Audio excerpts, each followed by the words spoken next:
các bạn đã từng xem bộ phim Tuyệt đỉnh Kung Fu thì chắc hẳn sẽ nhớ tới một thị trấn nhỏ toàn là cao thủ ẩn danh. Thì đây, chung cư Nguyễn Thiện Thuật và khu chợ Bàn Cờ chính là phiên bản ngoài đời nếu xét trên khía cạnh ẩm thực. Một khu phố tưởng chừng như là rất bình thường, cũ kỹ nhưng lại có một nhịp sống sôi động với nhiều món ăn ngon. Nội dung tuần này mình sẽ chia sẻ tới các bạn một số quán mà mình đã từng ăn, chưa ăn mà chỉ vô đại thôi, nhưng không ngờ nó lại hợp với khẩu vị của mình quá chừng. Bất kể đó là món gì, dù là mặn hay ngọt, dù là bún hay cơm, giữa chè ta với bánh tây, mình đều có thể tìm được những cái hương vị vô cùng quen thuộc mà biết bao thế hệ người dân Sài Gòn được sinh ra và lớn lên ở đây đều đã từng có một tuổi thơ gắn liền với nó rất là sâu sắc. Và thân chào các bạn đã trở lại với Chef Cooking and Sharing. Bây giờ là gần 9 giờ sáng và mình đang di chuyển trên một con đường cũng khá là hoài cổ ở Sài Gòn, đó chính là đường Nguyễn Thị Minh Khai. Bình thường để đi tới chợ Bàn Cờ hay là chung cư Nguyễn Thiện Thuật thì hầu hết là người ta sẽ đi bằng đường Nguyễn Đình Chiểu các bạn. Mình thì cũng vậy thôi, nhưng nội dung lần này là mình muốn làm dành cho những ai chưa từng ghé qua hai khu ẩm thực này. Để cho dễ nhớ và dễ hình dung thì mình sẽ bắt đầu từ đường Nguyễn Thị Minh Khai, rẽ phải vào đường Nguyễn Thiện Thuật và đi cho tới khi các bạn thấy dòng xe ngày càng trở nên tấp nập hơn là chúng ta biết là mình đã gần tới rồi ha. Và lúc này thì mình chỉ việc rẽ trái vào con đường có một cái bảng hiệu màu xanh dương khá nổi, có tên là phố ẩm thực Nguyễn Thiện Thuật. Thật ra phố ẩm thực là cái tên sau này thôi, trước đây và kể cả bây giờ luôn thì người dân ở đây vẫn thường gọi là khu chung cư Nguyễn Thiện Thuật các bạn. Buổi tối thì có thể sẽ có nhiều hoạt động hơn, nhưng về bản chất thì đây vẫn là một khu dân cư với nhiều block nhà. Cứ mỗi block như vậy là sẽ có một bãi giữ xe riêng, nên các bạn yên tâm là kiếm chỗ gửi xe ở đây là rất dễ. Giá có thể sẽ hơi cao một chút, 10.000 một chiếc, nhưng tính thuận tiện là không thể phủ nhận. Mình sau khi gửi xe xong thì có thể đi dạo quanh các ngóc ngách, những khu nhà cũ hay kể cả những địa điểm tôn giáo như là chùa Liên Trì ở đây cũng có bề dày lịch sử lâu đời gắn liền với khu chung cư này luôn. Hay lắm, các bạn có dịp thì nên tìm hiểu thêm. Tại kênh mình thì cũng chuyên đi ăn nên cũng khó mà nói hết những cái hay về chung cư này. Và đối diện với con hẻm mà mình đang đứng sẽ là đường dẫn vào chợ Bàn Cờ ha. Một chút nữa thì mình cũng sẽ qua sau. Hai khu ẩm thực chỉ nằm cách nhau một con đường, cực kỳ lý tưởng cho những ai thích trải nghiệm ăn uống, kết hợp với một chuyến bộ hành ngắn xung quanh các khu chợ truyền thống của Việt Nam. Và địa điểm đầu tiên mà mình ghé hôm nay sẽ là tiệm bún mắm Phượng, nằm cách chỗ mình vừa gửi xe chỉ chừng 50 m. Đây là lần thứ hai mà mình trở lại tiệm bún mắm này. Sau lần đầu đi ngang, thấy không gian sạch sẽ, dàn nguyên liệu tươi ngon, mình đã quyết định ghé vào và thật sự ấn tượng với chất lượng của tô bún mắm tại đây. Giá thì cũng không hẳn là rẻ nha, họ bán tô thường là 70, tô đặc biệt là 90.000, có bán cả lẩu mắm nữa. Và so với các hàng quán thông thường thì đây là một mức giá có phần nhỉnh hơn một chút. Nhưng dựa trên trải nghiệm thực tế của cá nhân mình thì mình cũng chia sẻ thẳng là họ chỉ nấu thua mỗi mẹ mình nấu thôi. Có 3 món mà mình hiếm khi ăn ở ngoài, đó là bún mắm, bánh xèo và cà ri là nhà mình vẫn thường tự làm, tự ăn. Nhưng khi biết được tiệm bún mắm này, mình thấy họ lựa chọn thịt cá, rau giá các loại gần như là cũng tương tự như là mẹ mình lựa luôn, nên mình thấy rất là có cảm tình. Chưa kể đây là họ còn có thêm tóp mỡ nữa. Lần đầu tới đây thì mình cũng nghĩ là tô đặc biệt mới có tóp mỡ, nhưng không phải các bạn, quán cho thêm miễn phí. Ai thích thì cứ báo trước ha. Và đây là tô đặc biệt của mình, có giá là 90.000, size lớn với đầy đủ các loại thịt, chả và hải sản. Tô của vợ mình sẽ là tô thường, thêm ớt có giá là 75.000. Theo mình thì các bạn chỉ cần gọi tô thường thêm ớt là được rồi, vì cơ bản thành phần nguyên liệu ở cả hai tô là như nhau, chỉ khác về số lượng thôi. Như tô đặc biệt của mình là 2 miếng mực đi, thì tô của vợ mình sẽ là 1 miếng. Về phần heo quay, tôm, chả, cá lóc thì mình thấy cũng tương đương. Một chút nữa thì mình sẽ nói chi tiết hơn. Còn bây giờ thì mình sẽ thử trước phần chất mắm của quán.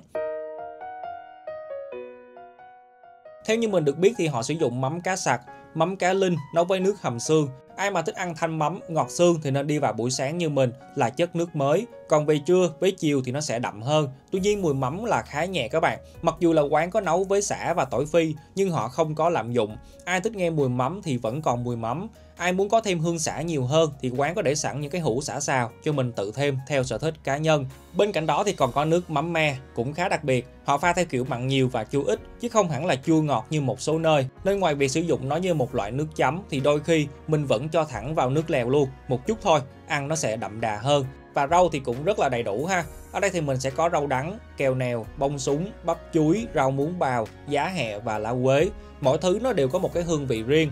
Nhưng nếu các bạn đã từng thử ăn phở không rau, ăn bún bò không rau và ăn tiếp bún mắm không rau, các bạn sẽ nhận ra rau đối với món bún mắm nó quan trọng như thế nào. Đặc biệt là rau đắng với kèo nèo. Cái vị đắng của rau gặp mắm nó sẽ để lại hậu ngọt.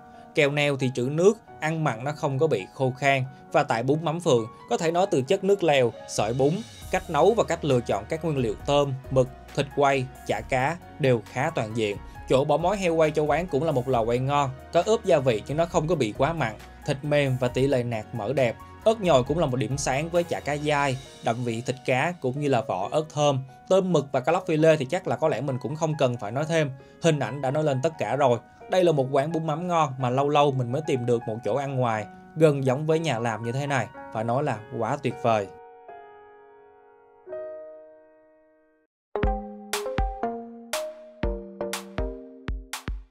Địa điểm tiếp theo mà mình chia sẻ tới các bạn sẽ là một tiệm bánh ngọt mini có tên là Yến Cakes. Đây là một tiệm bánh chuyên về bánh su kem mà vợ mình rất thích ăn. Bình thường thì tụi mình chỉ mua mang về, nhưng hôm nay tụi mình sẽ ngồi lại để thử thêm nhiều loại bánh hơn. Ở đây thì cô bán rất là đa dạng luôn, mình không thể kể hết được. Nhưng thay vì ngồi xem menu thì chúng ta có thể chọn trực tiếp bên trong các tủ mát và tủ kiến. Giá sẽ được niêm yết rõ ràng phía trước mỗi loại bánh, nên việc chọn lựa là khá dễ dàng và trực quan.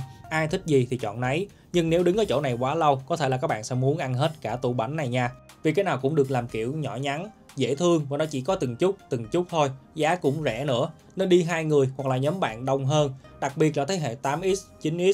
Đây cũng có thể nói là một chiếc vé để chúng ta trở về với tuổi thơ. Các bạn sẽ được ăn lại những chiếc bánh flan đậm trứng. Nó có một cái độ đặc và xáp nhẹ chứ không hẳn là mềm mịn như là gu thời nay. Còn bánh su kem thì ngược lại, được làm ít ngọt hơn trước, vị trứng vẫn là chủ đạo, rồi sau đó mới tới kem và lớp vỏ giòn mỏng bên ngoài. Ăn nó kiểu mát miệng, tan chậm và thơm kem trứng khá thanh. Nếu mà nói về ngọt thì macaron mini theo mình là ngọt nhất, nhưng do nó là size mini nên cái vị ngọt này nó cũng không có bị quá gắt. Mỗi màu nó sẽ thể hiện cho một vị như là sô cô la, cam, dâu và bạc hà. Ngày trước thì mình chỉ mua mang đi, nhưng hôm nay ngồi lại, quả thật là một trải nghiệm dễ chịu và ngọt ngào.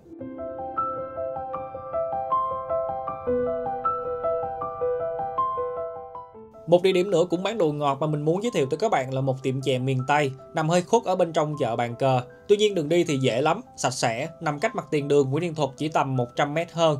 Tiệm này thì mình không thấy chị để bảng tên, nhưng mình nghe mọi người ở đây gọi chị là chị Hòa, rất là dễ thương, giọng chị thánh thót, ngọt cũng không kém gì chè đâu. Và thực đơn là đây nè các bạn, họ trưng bày cái gì là sẽ bán cái đó ha. Ở đây thì có xương sâm, bánh lọt, bánh chuối, chè đậu đen và chè trôi nước. Lần trước tới đây thì mình đã thử chè trôi nước rồi, lần này thì thử tiếp bánh chuối. Còn vợ mình thì vẫn thích hương vị của chén bánh lọt cốt dừa, luôn được chị hỏi trước là ngọt ít hay ngọt nhiều mỗi khi múc chè cho khách.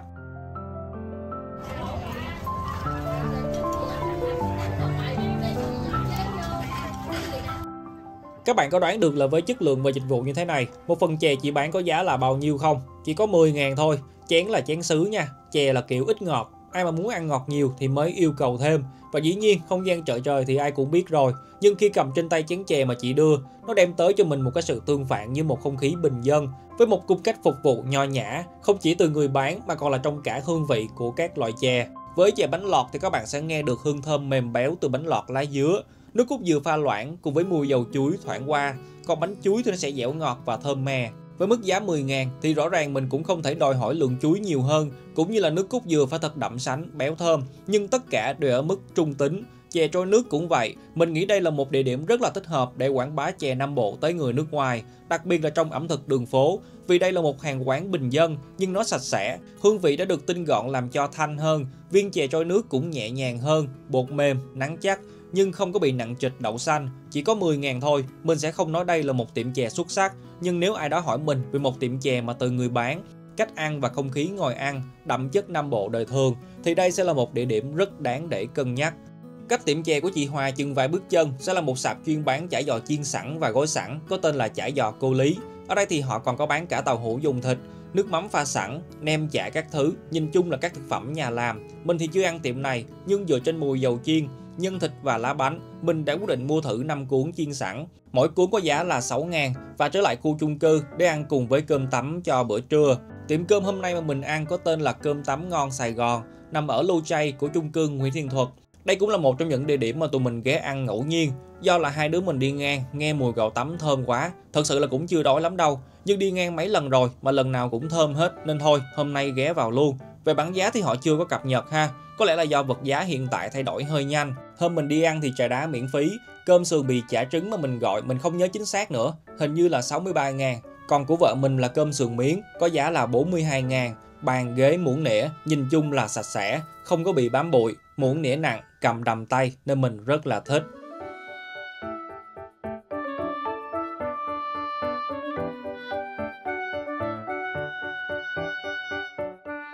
Nước mắm ở đây là họ pha theo kiểu loãng các bạn nha, không phải dạng mắm kẹo như kiểu miền Tây, nên cái vị mặn của nó sẽ nhiều hơn, còn phần tấm thì tuyệt vời. Có lẽ như lỗ mũi của hai đứa mình đã đúng, tiệm này họ bán gạo tấm nhuyễn, nó sẽ có một cái độ thơm và độ tơi xốp có phần đặc trưng hơn so với các loại gạo thông thường. Ngày trước thì mình cũng ít thấy các tiệm cơm bán loại tấm này ở Sài Gòn, đa phần là gạo thường, hoặc nếu là gạo tấm thì cùng lắm chỉ là hạt lớn bẻ đôi, ăn nó dẻo chứ cũng không hẳn là nhuyễn và xốp như ở đây. Và khi ăn chung với sườn, bì, chả trứng thì mình thấy sườn, chả và trứng là ngon nhất.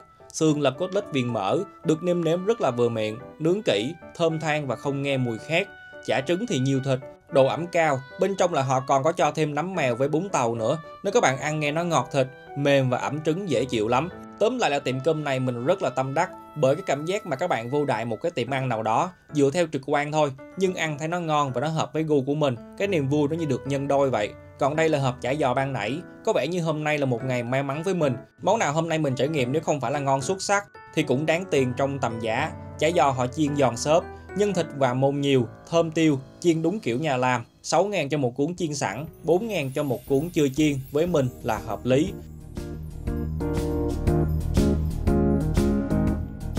Và trước khi về thì mình cũng giới thiệu thêm một tiệm cam ép của một ông anh rất là dễ thương, bán cam rất ngon, rẻ. Xe nước ép sẽ được bày trước cửa tiệm đàn H&H 171 Nguyễn Thiện Thuật. Lần nào đi ngang đây thì mình cũng ghé, dù là khác hay không khác. Ban đầu thì mình uống ly 15 thôi, bây giờ thì ghiền rồi, uống ly 20 luôn. Bạn nào mà muốn uống ít đường thì có thể báo với ảnh trước ha. Và nội dung tuần này của mình thì cũng chỉ có vậy thôi. Mình không chắc là những hàng quán mà mình giới thiệu sẽ phù hợp với tất cả mọi người. Nhưng nếu mà các bạn có một buổi sáng đi ngang khu vực này, dù là khu chung cư hay là chợ Bàn Cờ, mình nghĩ ai cũng có thể tìm được cho mình ít nhất một quán ăn ngon tại đây. Thân chào các bạn và hẹn gặp lại.